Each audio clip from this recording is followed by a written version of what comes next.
DMTV, bilile kamalo bana ebele.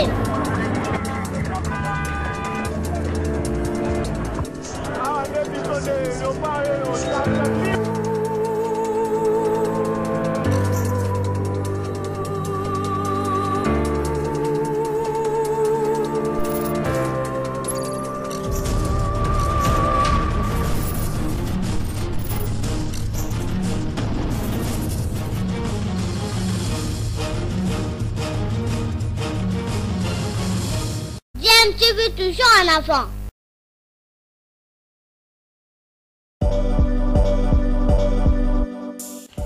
Vous êtes sur DMTV, bonjour ou bonsoir, tout dépend de l'heure à laquelle vous nous suivez. Tout plaisir est pour nous de vous retrouver, mais surtout de savoir que vous êtes nombreux en train de suivre votre chaîne YouTube DMTV. DMTV qui vous propose l'actualité, vous propose également des analyses et des réflexions sur des sujets d'actualité, sur des faits sociaux, tout simplement sur des réalités que nous observons ici chez nous en République démocratique du Congo.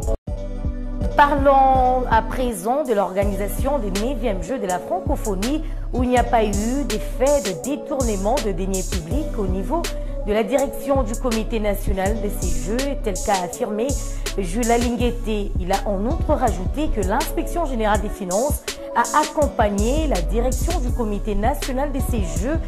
Toutes les opérations financières ont été faites sous le regard de l'IGF. C'était au cours du point de presse conjoint entre Isidore Kwanja, directeur du comité national de Jeux de la francophonie, et Jules Alingueté, inspecteur des IGF. Reportage. L'inspecteur général de finances, chef de service de l'inspection générale de finances, a eu une séance de travail avec la direction du comité national de 9e Jeux de la francophonie qui avait à sa tête M. Isidore Kwanja, directeur national.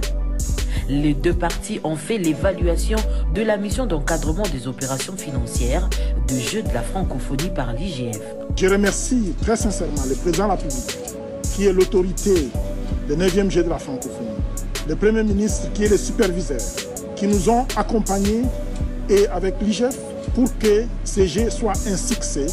Vous savez, ça a été combattu au niveau international, même au niveau national. Mais l'accompagnement que nous avons obtenu du chef de l'État, du chef du gouvernement et de l'inspection générale des finances ont fait la différence et je vous informe que c'était la plus grande et la plus belle édition des Jeux de la francophonie. L'inspection générale de finances a rendu des hommages mérités au chef de l'État qui était le président du comité de pilotage de ce jeu ainsi qu'au directeur national Isidore Kwanja pour la réussite de ce grand rendez-vous de pays qui partagent la langue française. Nous en profitons pour rendre un vibrant hommage à son Excellence Monsieur le Président de la République qui fit le président du comité de pilotage des Jeux de la francophonie pour ces grands événements que notre pays venait de réaliser.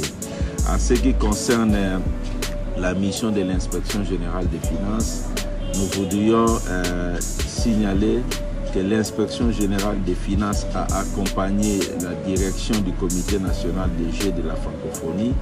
Toutes les opérations financières ont été faites sous le regard de l'inspection générale des finances et nous pouvons vous affirmer qu'il n'y a pas eu de fait de détournement des deniers publics au niveau de la direction du comité national des Jeux de la francophonie.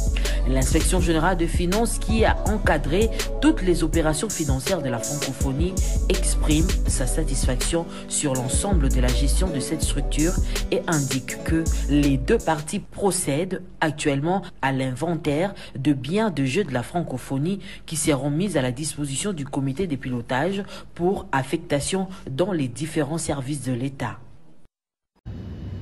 Le président a également souhaité, dans son souci de travailler pour les Congolais, a souhaité qu'on donne priorité aux enfants du pays pour construire. Et donc, ces deux objectifs qui sont louables ont conduit à la redéfinition du volet investissement. Et ce volet investissement a fait qu'on est passé de 36 millions au départ à 246 millions. 246 millions, une partie était justifiée parce qu'on a revu l'ambition, on a fait un village de la francophonie, etc. Et une autre partie, puis on a dû refaire les routes, etc. Une autre partie, les témoins. C'est lié au fait que les gens qu'on a chargés de faire les travaux n'étaient pas aussi efficaces que prévu. Et avec les retards, ils nous ont mis dans l'obligation de doubler, de tripler les budgets pour terminer les travaux à temps. Avec le risque toujours qu'on perde les Jeux et que les Jeux soient organisés dans le pays que vous connaissez. Et donc, nous avons dû montrer que malgré nos difficultés, nous sommes et nous restons un grand pays. Et nous avons mis les bouchées doubles.